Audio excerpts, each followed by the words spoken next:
আমরা তো এসেছি, পৌঁছে গেছি। হ্যাঁ, আমাদের ভিতরে যেতে দিলে না।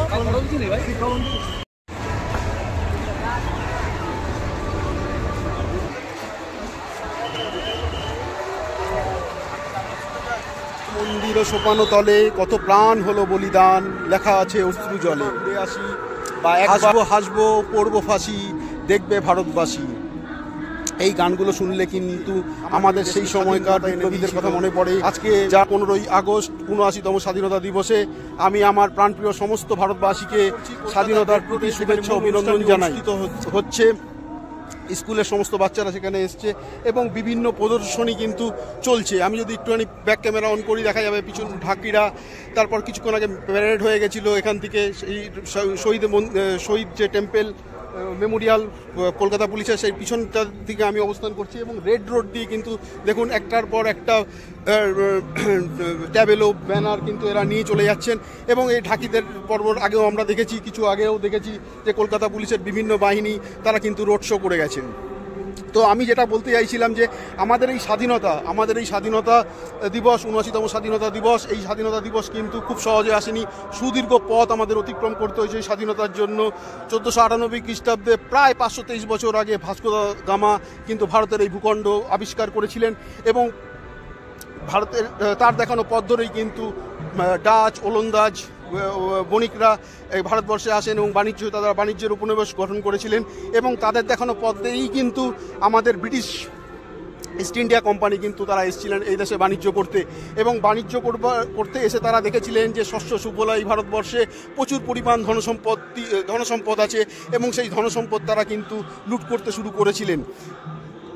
1757 খ্রিস্টাব্দ ভারতের শেষ নবাব সিরাজদৌল্লাকে কিন্তু ষড়যন্ত্র করে হারিয়ে তারা কিন্তু শাসনভার নিয়েছিলেন। এবং পরবর্তীতে দেখা যায় 1764 খ্রিস্টাব্দে 1764 খ্রিস্টাব্দে মাধ্যমে কিন্তু এই ব্রিটিশরাই কিন্তু বাংলা বিহার উড়িষ্যার কিন্তু শাসনভার দখল করেছিলেন।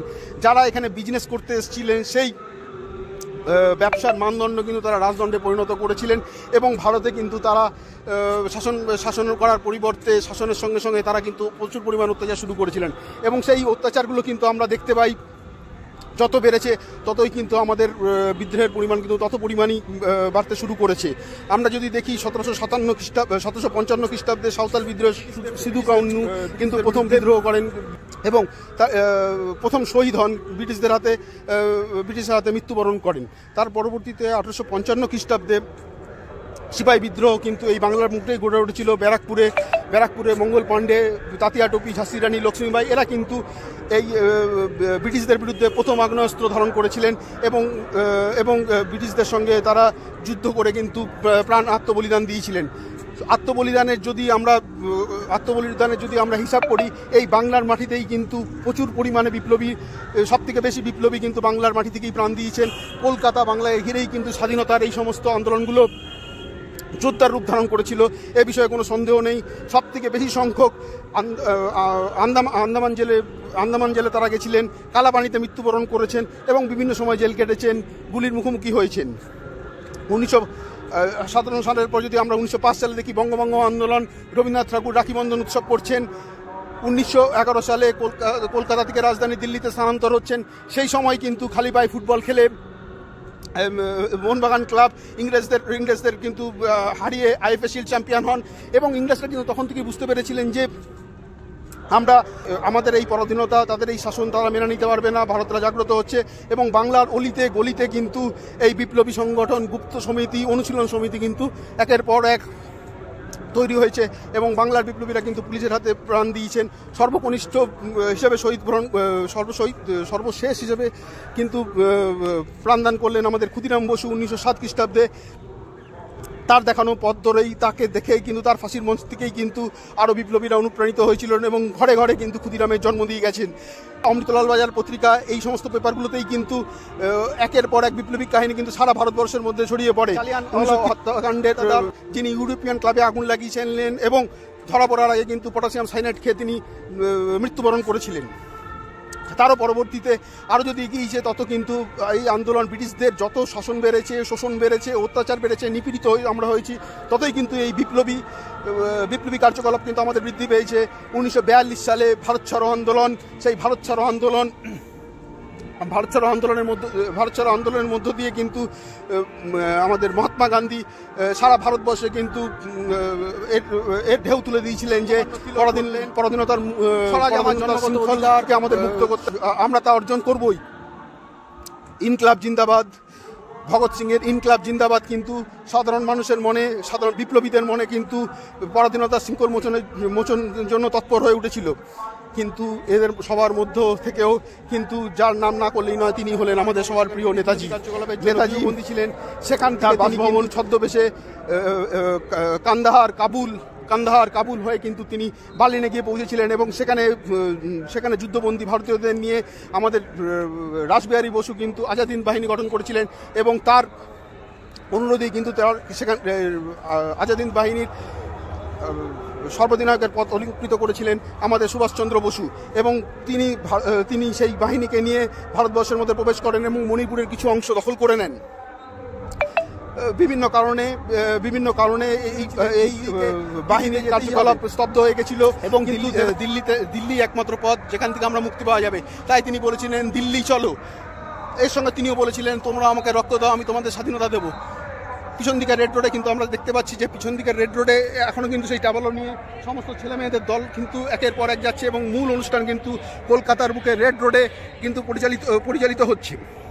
তো আমি মূল কথায় গিয়ে চলে আসি, এত কিছু হওয়ার পরও কিন্তু স্বাধীনতা শব্দ হয়ে যায়নি। 1947 সালের 15ই আগস্ট কিন্তু দিল্লি লাল কেল্লায় ভারতের তৎকালীন প্রথম প্রধানমন্ত্রী জওহরলাল নেহরু কিন্তু পতাকা তোলেন। স্বাধীনতার সূর্য যে ডুবেছিল 1757 খ্রিস্টাব্দে, তার প্রায় 190 বছর পরও কিন্তু আমরা 190 বছর পর আমরা স্বাধীনতা অর্জন করেছিল। স্বাধীনতা যে সূর্য ডুবে গেছিল 190 বছর পর, সেই স্বাধীনতা সূর্য কিন্তু সেই পতাকার উত্তোলনের মধ্য দিয়ে কিন্তু আবার উঠেছিল, আমরা স্বাধীনতা লাভ করেছিলাম। এবং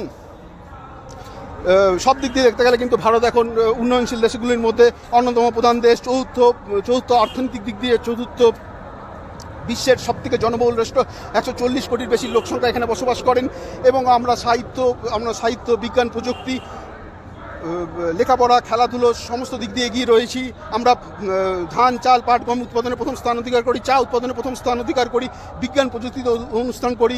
আমাদের মহাকাশ গবেষণা এক অনন্য স্থান দখল করে রাখে বিশ্বের কাছে। সারা বিশ্ব আমাদের ঈর্ষান্বিত করতে পারে। আমাদের যা মহাকাশ গবেষণা হয়েছে 1975 খ্রিস্টাব্দে যে আর্যভট্ট উৎক্ষেপণের মাধ্যম দিয়ে আমরা চন্দ্রায়ন করেছি, আমরা মঙ্গলযানের লোক পাঠিয়েছি। চারিদিকে কিন্তু আমাদের একটা উন্নতির বার্তা। আমাদের এডুকেশন ডিপার্টমেন্ট কিন্তু প্রচণ্ড পরিমাণ ডেভেলপমেন্ট করেছে। আমাদের ক্লাসরুমগুলো এখন স্মার্ট রুমে পরিণত হয়েছে। বাচ্চাদের মিড ডে মিল থেকে শুরু করে সমস্ত কিছু যাবতীয় খরচ কিন্তু সরবরাহ করে থাকে।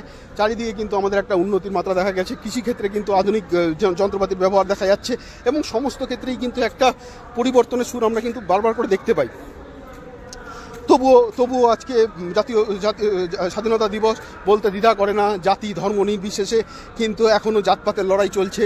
নারী নির্যাতন, বধূ নির্যাতন চলে, বাল্যবিবাহ এখনও দেখতে পাওয়া যায়, ধর্ষণ, খুন, রাহাজানির মতন সমস্ত কিছু দেখতে পাওয়া যায়। তো এই জিনিসগুলো যতদিন না পর্যন্ত আমরা বন্ধ করতে পারি, যতদিন না আমাদের মধ্যে শুভবুদ্ধি সম্পন্ন করতে পারি এবং আধুনিক শিক্ষায় বলিয়ান হয়ে আমরা যদি যতক্ষণ না একত্র হতে পারি, তখন কিন্তু এই সমস্ত থেকে মুক্ত করতে আমরা পারবো না। তাই আসুন আমরা জাতি, ধর্ম সবাই একসাথে বলি জয় হিন্দ, জয় ভারত, বন্দে মাতারাম।